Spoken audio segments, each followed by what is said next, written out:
Hi, I'm Beda Hill, and this is the D-Word podcast, where we talk dementia. Good to be back with another D-Word podcast. My guest this week is Steve Sargent, author of Brain Health Protocol and Alzheimer's Defence. Life changed for Steve in 2010 when his father was diagnosed with Alzheimer's, and he's been on a learning curve ever since.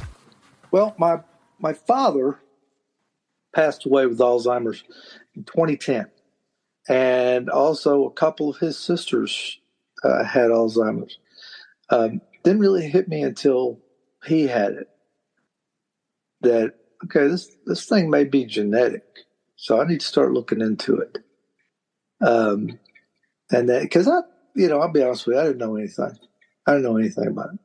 I was just a blank slate as far as Alzheimer's knowledge was concerned. So I started about 2010 looking into it and said, okay, what do I need to do to make sure this doesn't hit me?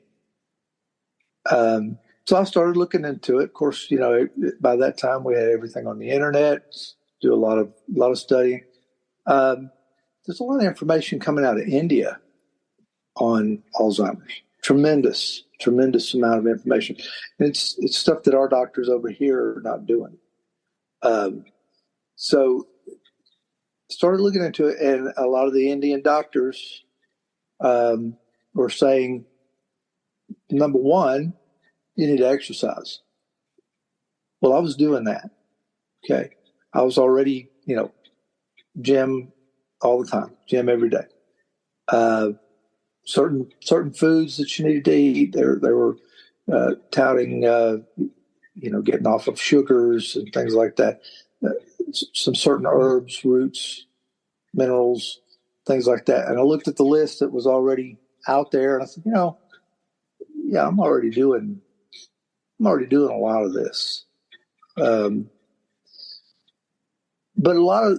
I did notice that a lot of the information that was out there, it was admittedly still under observation.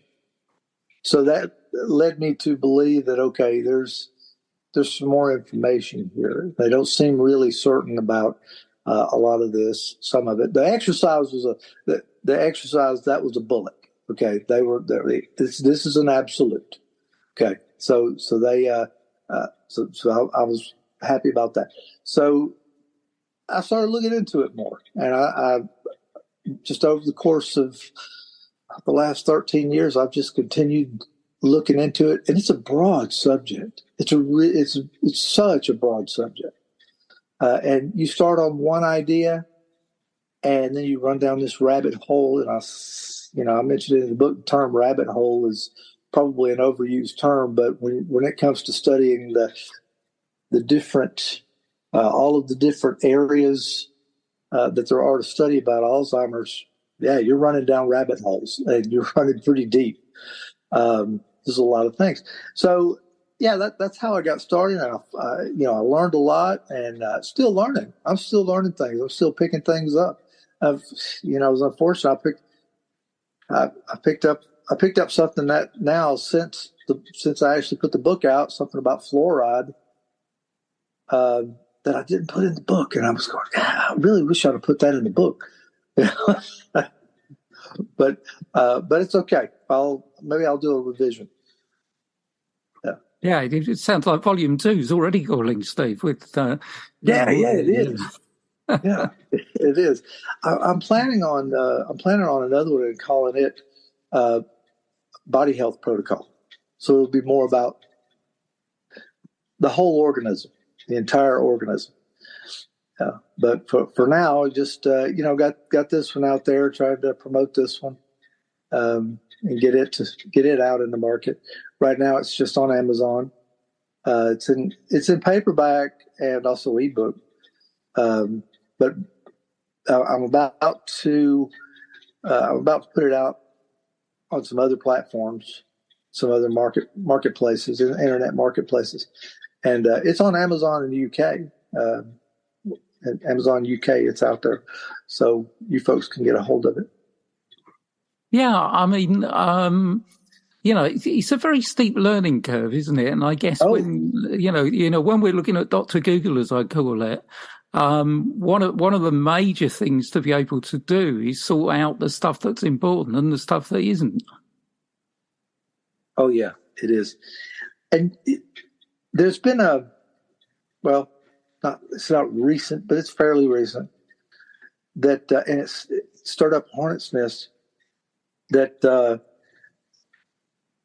it's becoming more and more well known that doctors are finding that the long held culprit of, of, of plaques in the brain are not the culprit.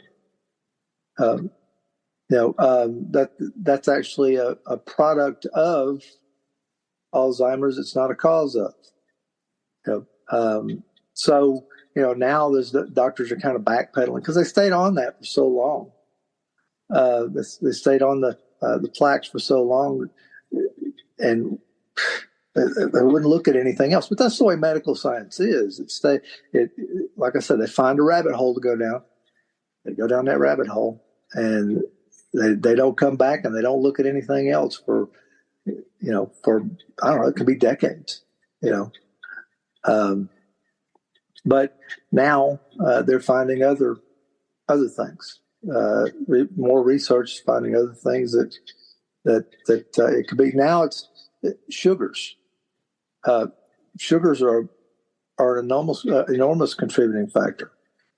Not just sugar, table sugar, but anything that will turn to sugar in the liver or turn to glucose in the liver, which is carbohydrates. So now that's leading more and more people to nutrition regimens like keto and carnivore. It's leading more doctors to recommend that. It's okay. You got to get off this bread and this, potatoes and rice and all this. Telling their patients that they need to get off of those things because their A1Cs are too high and they're pre-diabetic. And wow, diabetics are 6 times more likely to have Alzheimer's than non-diabetics. So that's indicative. Okay. So if you get off of the carbohydrates and the sugars, you're much less likely to have cognitive dysfunction. UK Health Radio, the station that makes you feel good.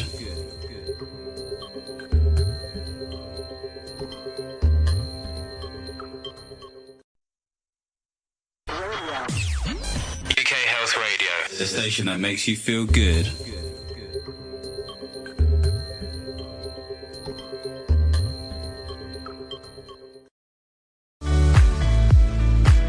You're in tune with the D-Word podcast, where my guest this week is Steve Sargent, author of Brain Health Protocol and Alzheimer's Defence. Yeah, and that's an increase too, by the way. That's an increase over the previous, 20 years or so. Prior to that, it was not a bother. It's not a bother. Nutrition, no. We're here to fix problems. We're not here to prevent problems. Well, I mean, geez, if you can prevent the problem in the first place, then you don't have a problem. But then the doctor doesn't have a customer. That's the way I see it. I mean, I've met some good doctors, and by and large, they're good. I think they're good guys, and they probably don't give it a thought that okay, there's a prevention to what I'm doing. But the science of medicine as a whole, their modus operandi is not to prevent people from getting sick. It's to sell drugs and sell procedures to fix people temporarily. It's interesting when this concept in chapter 1 of adopting a warrior mentality or a warrior mindset. I mean, tell us a little bit about that. Yeah. Well, having a military background and being a gym rat, it just kind of goes with that territory to think of things that way.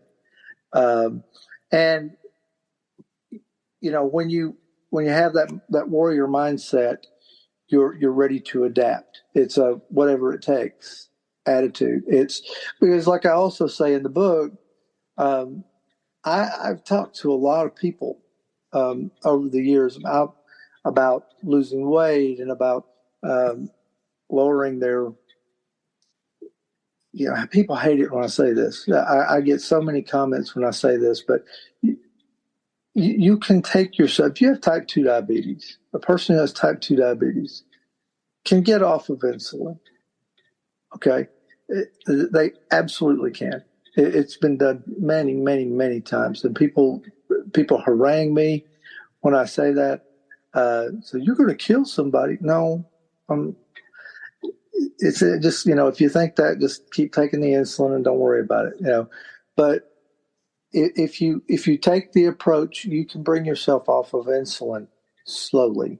Okay, you can't just cold turkey drop insulin, but if you keep doing your testing and make sure that your glycine level is where it's supposed to be, you lower your carbohydrate intake. Yes, your sugar is going to stay where it needs without the use of insulin, and that's, like I said, I'm kind of going off on a side note here, but with the warrior mindset, though, you have to take that mindset that you have to adapt. And that's the thing, is a lot of people are not prepared to make adaptations in their lives. They're on these, they're addicted to certain foods and they don't want to adapt, or they're not active. They can't seem to get into an active lifestyle. They can't just start going for a walk. They have difficulty with that. They can't imagine themselves going to a gym. So a lot of what I've got in the book is psychology as much as it is practical application. It's like there's a mindset here. You have to adapt to possibly a brand new lifestyle if you want to prevent bad things from happening to you, whether it's Alzheimer's, whether it's gout, liver disease, whether there's many things that come from living the wrong lifestyle or living an unhealthy lifestyle. So it's about adaptation mostly. I don't, you've hit something that, as soon as I read through the book, I've got a little note at the bottom here that says it's a whole lifestyle approach, because it's almost like years of learning of things we're kind of programmed to believe certain things, aren't we? And it's kind of almost a case of turning them on their head and starting a new approach here. That's right. Yeah. And, I've been living this way for so long that it's difficult for me to imagine somebody not living that way. But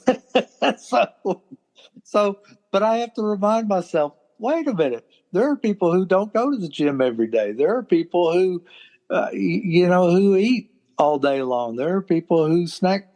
I eat one time a day. It's called one. It's a thing. It's a plan. It's called one meal a day. Now I haven't always done that, but I have always monitored what I ate. And then I discovered that what you eat is important, but also when you eat is important. It's important to give your body a break from food. There's a process in your body called autophagy, and that is when your body eats weak cells. And autophagy does not happen unless you starve it a little bit. Okay. I starve to death. You just got to starve your body a little bit. If you're eating all the time, there is no autophagy. So you've got old cell on top of old cell on top of old cell on top of old cell. It's just building up. Okay. So if you just eat one time a day instead of twice or three times a day, and that's in the book. You saw that. You will be in a state of autophagy all day long, pretty much, and that's and your body doesn't get into eating the good cells, the good muscles. It eats most of the weaker cells throughout your body, muscles, fat, and elsewhere. It just eats the weak cells, the dead cells that need to be gone. It's a cleaning. It's a total cleaning. I mean, if you can read virtually any religious manuscript, and there is fasting, and most people take that to be a spiritual thing, and it is. But it's also a physical cleansing. There's a reason why I don't know of a religion, and I've studied several. I don't know of a religion that did not practice fasting, and that is one of the reasons why it's a total cleansing of the body, mind, and the spirit. And if you just fast 24 hours, you're improving your longevity. Sugar's poison. It's just straight up poison. It tastes great, but so does. I compare it to antifreeze. I'm told that antifreeze tastes good too. But you won't drink antifreeze. I've never tasted antifreeze, but I have been told by some people who would probably know that antifreeze tastes great. Just don't drink much of it. It's poison. It's a long range killer. So you just simply do not need sugar at all, ever. There's no point in your life when you need sugar, and just get rid of it. And that's a hard thing for a lot of people to do. And there are a lot of good sugar substitutes. And I had a lady yesterday. We were chatting on Twitter. I had put a recipe for a cheesecake on for a keto cheesecake on Twitter, and it includes Splenda, sweetener Splenda. But I tell folks, you can use Splenda, you can use stevia or Truvia. Those are three artificial sweeteners that are naturally derived.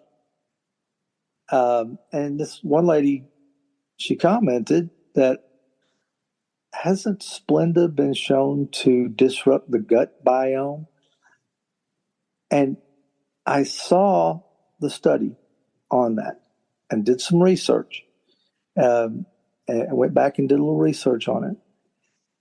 The company that was commissioned to do the study, and this was the only study that found this in Splenda, was the company that manufactures NutraSweet. It was their rival, their industrial rival, that market rival. So, naturally, they're looking for something, and even if they've got to fabricate, they're going to come up with something. But there were no other studies that said anything negative about Splenda. It was just that one from NutraSweet, NutraSweet. I forget the active chemical in NutraSweet, but is the company that manufactures that, the NutraSweet, and its active chemical. So that's the only place that it comes from. But you're safe though using those three. Yeah, I think it demonstrates just how much of a minefield all this is, doesn't it, really? And also the other thing in the book, I mean, in that chapter 5, it talks about sugar, is that a lot of the concepts that we are taught when we are perhaps younger are kind of borne out not to be true. And I mean, you use the example of bananas. I'm a big tennis fan, okay, and you see at the break in the tennis match, don't you? There's people, tennis players, Novak Djokovic, Andy Murray, whoever, kind of chomping on a banana because it's a good source of potassium. But, you turn it on its head a bit, don't you, and say, well, really, maybe it's not as good as you think it is. No, it's not, because there's so much sugar in there. And here's the thing. The thing about it is my grandfather was a farmer. Okay. He spent all day long. Now, he was an old school farmer. Okay. One of those that walked behind a mule. Okay. And he walked behind a mule all day. Now, he was a hard man. Okay. I remember him. He died when I was 12 years old. So I remember him well. And he was a hard man. He was thin. He was tall. And he was just hard as a rock at 82 years old. But he walked behind a mule every day of his life. And he ate biscuits and gravy and corn and things like, and, these are things that I won't touch. His lifestyle was entirely different from our lifestyles today. This is somebody who's literally in the gym all day long. And that's part of it. But here's the other part of it. His farming was entirely different from the farming that is done today, because today there are insecticides, which are toxic, but there are also, and this is the killer, glyphosates, which are in the Roundup weed killer. And what glyphosates do is they go on the plant. Of course, they keep they don't kill the plants, the GMO plants that have been laboratory adapted to not be subjected to the weed killer. All the other weeds are killed. Goes down into the ground. It binds to all the metals, the minerals that are in the ground, and it won't allow those minerals to go into the plant. Okay, so if it doesn't go into the plant, then we're not getting those minerals. And that's where we're supposed to get our minerals, is from the dirt. So we're not getting the same minerals today in our food that people were getting, even 70 or 80 years ago. So the food's not quite the same. Not only that, but then also it's a different lifestyle today. I mean, like I say, we don't go out and walk behind a mule. We don't walk. Kids don't walk to school anymore, which they did. My parents walked to and from school. Kids don't do that now. People cut trees down with an axe at one time. But now it's done with a machine. There's just so many things that we're just not as active. So we have to purpose ourselves to be active in order to maintain the type of exercise, to have the type of exercise that is really required by our bodies. UK Health Radio, the station that makes you feel good.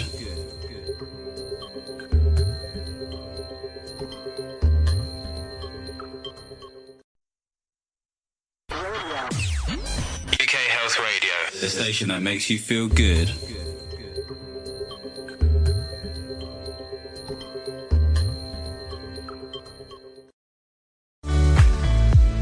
You're in tune with the D-Word podcast, and my guest, Steve Sargent, author of Brain Health Protocol and Alzheimer's Defence. Sometimes I think all these things that were created to make our lives more simple have actually made them more busy. I don't know. I go to countries to visit now, into the rural areas like Thailand, for example, or the Philippines. And the people there, they live very simple lives, and they don't live the same way we live, but they know their neighbors. They have leisure time. they're not in such a frenzy. And that's after living in America, and I'm sure it's the same in the UK, where things are just. We live at a frenzied pace here. It's just go go go all the time here. But then when you go to a country where people live more like my grandparents lived, things are just entirely different. And they're more relaxed. They're more friendly. They're like I say, they know the people around them, all the people down the street. Things are just different. I tend to think that's better for the mental health. Mm. Yeah, and I think, that's a big area as well in terms of dementia.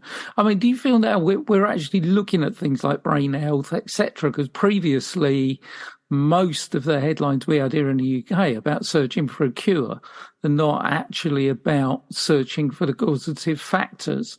I talk to quite a lot of researchers, and it does seem that's changing around a little bit now, and people are beginning to have more interest in the causative factors.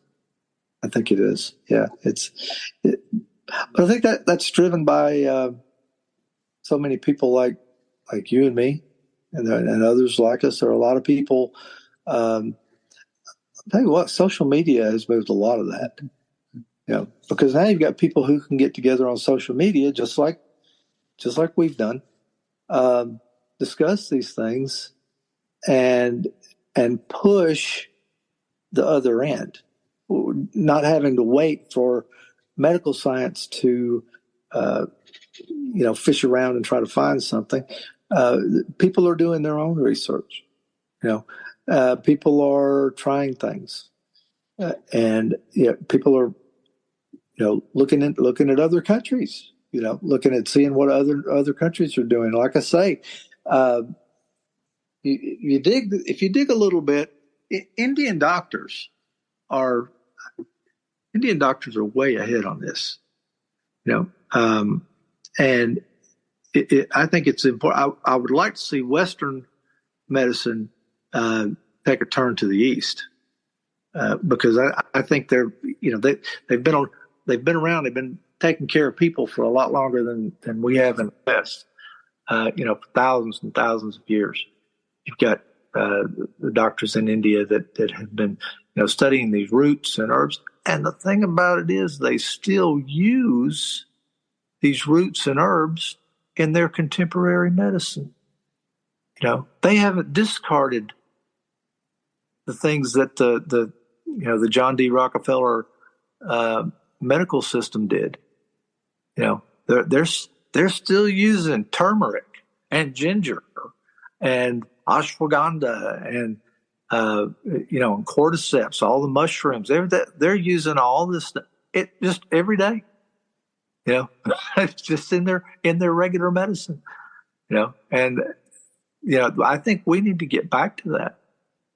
Because these medicines not only, it's you can't see, and I don't think in your country, I don't think pharmaceutical companies can advertise, right? Not directly. Well, yeah. Well, they do in the U.S. Okay, they advertise in the U.S. And if you watch medical ads, a pharmaceutical ad in the U.S., it's always it's always followed up at the end of the ad by a long list of possible side effects. Yeah. So, and it doesn't matter what the drug is. There's going to be a long list of side effects. Yeah. And it, why would you take something to fix something that's relatively minor, that could be handled with a root or with a mushroom? It could be taken care of. Like when you're looking at all these side effects, well, it's because we're conditioned. We've been conditioned for so long in the West to look to our doctor, look to our get something from the pharmacy, suffer the side effects, and then there's another drug that will help us to deal with the side effects. and it's just this matrix of medicine that you start going down. And by the time you're 75, 80 years old, you look back and you go, wow, I started getting on one medicine, then two, then three, around the age of 50, and by George, now I've got a medicine cabinet full of I'm taking 25 drugs now. You don't need to do that. Don't do that. There's a way around it.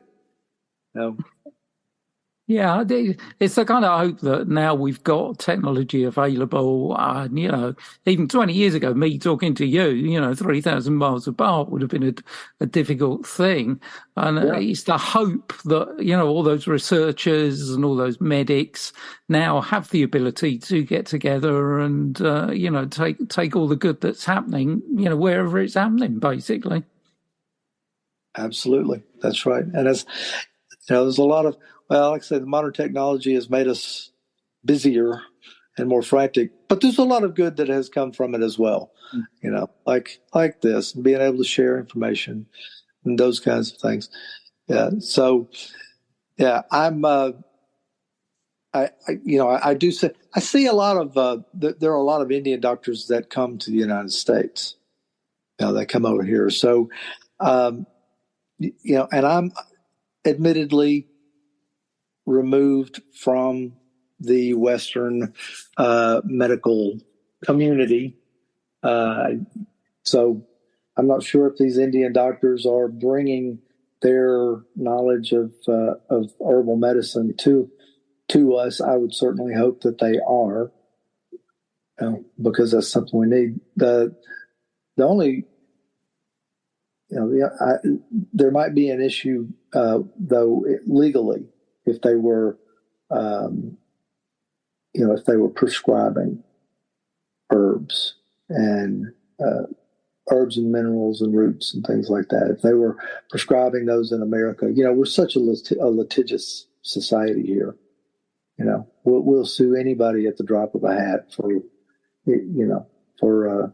giving us coffee that's too hot. Well, Steve, it's been absolutely fascinating. The book, Brain Health Protocol and Alzheimer's Defence, is available here in the UK on Amazon and throughout the world as well. Wish you every success with it. And thank you so much for being my guest. Thank you so much, Pete, for having me. I appreciate it. Many thanks to Steve. The book Brain Health Protocol and Alzheimer's Defence is out now, and it's a really thought-provoking read.